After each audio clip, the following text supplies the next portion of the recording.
नमस्कार दोस्तों, मैं हूं नवीन पाटीदार और आप देख रहे हैं वॉइस ऑफ एमपी। एक बार फिर हम खास मुद्दों को लेकर आपके सामने हैं। जिस तरीके से देख सकते हैं, मेरे साथ वरिष्ठ पत्रकार मुस्तफा जी है और मैं आपके सामने।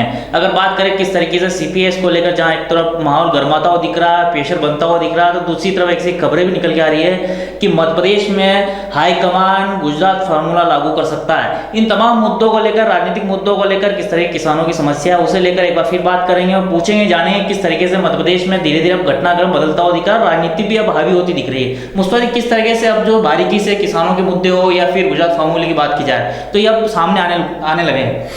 देखिए नवीन, इन दोनों ही बातों पे हम विस्तार से प्रकाश डालेंगे।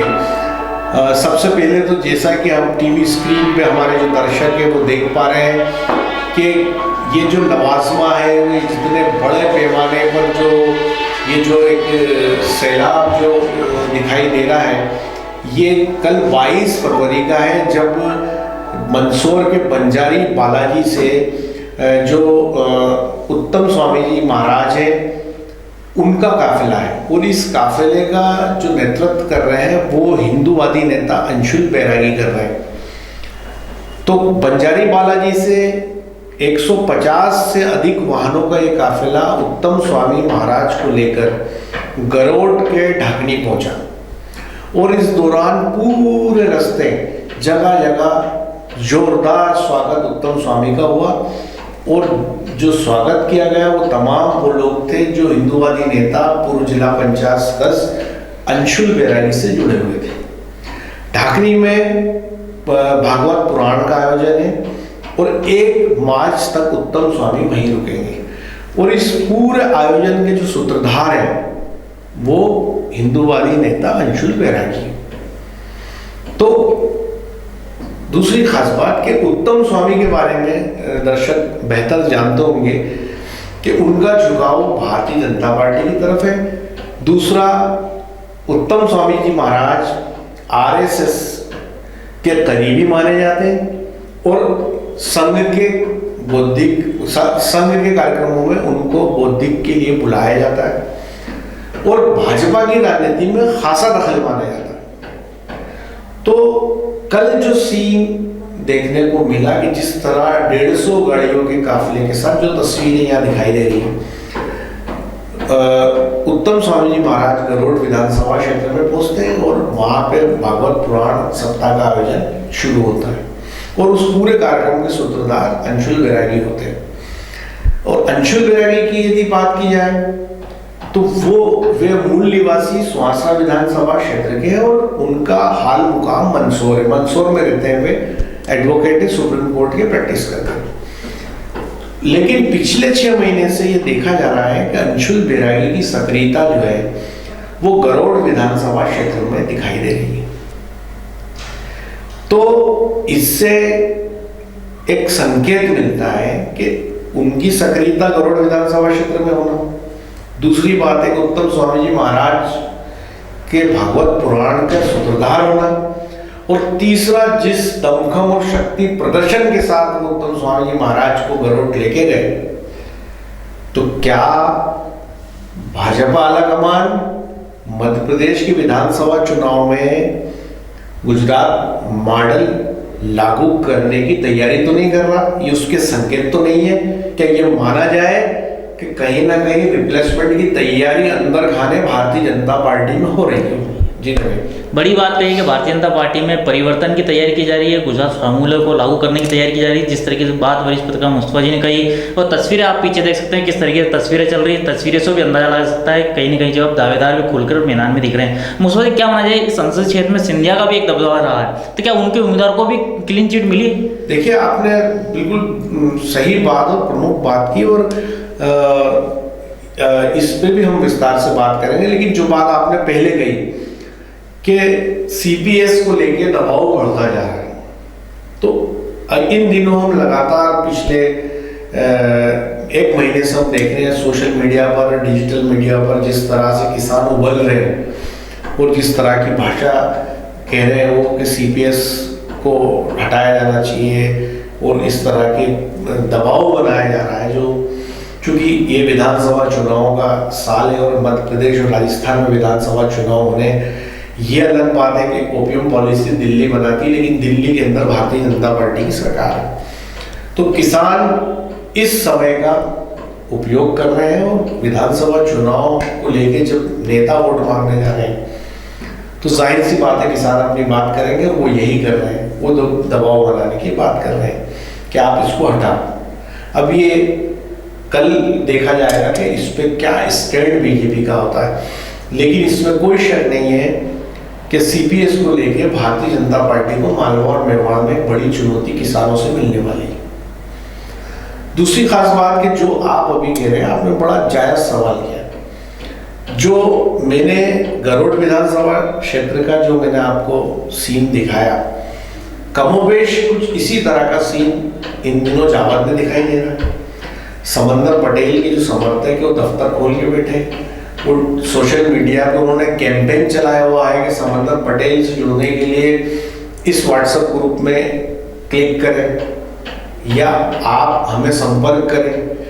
तो एक काफी सक्रियता समंदर पटेल की पिछले एक पखवाड़े से बढ़ती हुई जावद में दिखाई दे रही। वही स्थिति मनासा में विजू बना की विजय सिंह मायलाड़ा सिंधिया समर्थक है, और जिस तरह से उनको प्रबंध कमेटी में लिया गया, और इन दिनों विकास यात्राओं के दौरान और गांव के अंदर जो खबरें हमारे पास आ रही है, बिज्जू मन्ना लगातार दौरे कर रहे हैं। यही आप चावड़ा में देख लीजिए कि के सिंह कालूखेड़ा, वहां पे राजेंद्र पांडे विधायक है प्रेसिडेंट में, लेकिन के सिंह कालूखेड़ा की सक्रियता विकास यात्राओं के दौरान जबरदस्त देखी जा रही है, मंडलों की बैठक ले रहे। तो आखिर ये क्या है? क्या एमपी में भाजपा आला कमान गुजरात फार्मूला तो लागू करने की तैयारी में नहीं है, या उसके संकेत के तौर पे तो नहीं ले सकते? ठीक उसी तरह के आप देख रहे होंगे कि 24 फरवरी को यानी कल भाजपा जिलाध्यक्ष पवन पाटीदार का जन्मदिन है। नीमच की तमाम सड़कों को उनके समर्थकों ने झंडे बैनरों से पाट दिया। आपने अपने पत्रकारिता कैरियर में बीजेपी के जितने जिलाध्यक्ष देखे, किसी भाजपा के जिलाध्यक्ष का इस अंदाज में जन्मदिन मनता देखा आपने? फिर लंबे समय से तस्वीरों में भी दर्शक देख पा रहे होंगे कि कितना नीमच शहर किस तरह से पाट दिया है पवन पाटीदार समर्थकों ने। और ये बात लंबे समय से हम सुनते आ रहे हैं, पवन पाटीदार की इच्छा है वो विधानसभा चुनाव लड़े। तो आखिर ये सब क्या चल रहा है? क्या ऑफ द रिकॉर्ड कोई कहानी है, या ऑफ द रिकॉर्ड बीजेपी आलाकमान ने तैयारी कर ली है कि उन्हें गुजरात मॉडल लागू करना है और 40% से ज़्यादा सिटिंग विधायकों और मंत्रियों का टिकट काटना है, ताकि एंटी इनकम्बेंसी का जो फैक्टर है जिससे भारतीय जनता पार्टी दुखी परेशान है उससे बचा जा सके, और थम्पिंग मेजोरिटी से वापस से सरकार में वापसी कर सके बीजेपी में। मुस्तफा जी, जिस तरह की उत्तम स्वामी की बात की जाए या फिर अन्य जो हिंदू धार्मिक जिस तरह के प्रचार प्रसार में लगता है, प्रदीप मिश्रा की बात करें या फिर बागेश्वर धाम की बात करें, तो इनका भी कहीं ना कहीं अब जो है चुनाव में और विधानसभा चुनाव में योगदान दिख रहा है। लोग इनको बुला रहे हैं ताकि प्रचार प्रसार तेजी से हो सके। देखिए नवीन, एक बात साफ है, जो सिनेरियो अभी बना है, जो आपने सवाल किया उसका मैं जवाब दूंगा, लेकिन उसके पहले जो तमाम दर्शक हमसे जुड़े हैं उनसे अनुरोध है कि आप हमारे YouTube channel voice of MP को ज़रूर सब्सक्राइब करें। साथ ही आप तत्काल खबर पाने के लिए हम गूगल प्ले स्टोर से हमारे news app voice of MP को डाउनलोड करें। और एक और ख़ास बात है कि यदि हमें आप खबरों के लिए फेसबुक पे भी फॉलो कर सकते हैं। देखिए नवीन, एक बात साफ है कि आने वाला जो विधानसभा चुनाव है वो भारतीय जनता पार्टी हिंदुत्व के मुद्दे पे लड़ेगी। दो मुद्दे साफ दिखाई दे रहे, पहला मुद्दा हिंदुत्व का और दूसरा ओबीसी कार्ड, क्योंकि मध्य प्रदेश में बड़ा वोट बैंक ओबीसीओं का है।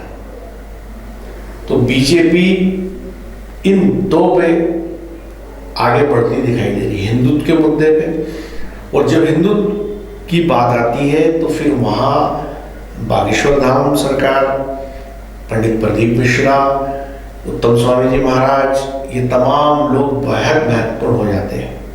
चाहे वो कन्हैया मित्तल हो जो अपनी भजन गायकी से माहौल बनाते हैं, हम उनको लाएंगे जो राम को लाए, बड़ा फेमस भजन है। तो कुल मिला करके पहला मुद्दा हिंदुत्व का और दूसरा ओबीसी का है, क्योंकि आप ये देखिए कि जो उम्मीदवारों को आगे बढ़ाया जा रहा है वो कहीं ना कहीं ओबीसी से ताल्लुक रखते हैं। तो ये सही है कि बीजेपी ने अपनी बिसात बिछानी शुरू कर दी। नवीन, तो आपने सुना किस तरीके से मध्य प्रदेश में राजनीतिक घटनाक्रम में जो बदलाव देखने को मिल रहा है। साथ ही अगर बात की जाए सबसे बड़ा मुद्दा मालूम का सीपीएस अफीम किसानों का, उसको लेकर भी अब कहीं ना कहीं किसान भी विरोध करते हुए दिख रहे हैं, तो दूसरी तरफ सरकार के लिए मुसीबतें खड़ी होती हुई भी दिख रही है। साथ ही अगर बात की जाए तो गुजरात फार्मूले को लेकर भी वरिष्ठ पत्रकार मुस्तफा जी ने कहा किस तरीके से सरकार अब जो गुजरात फार्मूले को लेकर जो है तैयारियां कर रही है। इस तरह के अपडेट के लिए हमारे साथ जय हिंद जय भारत।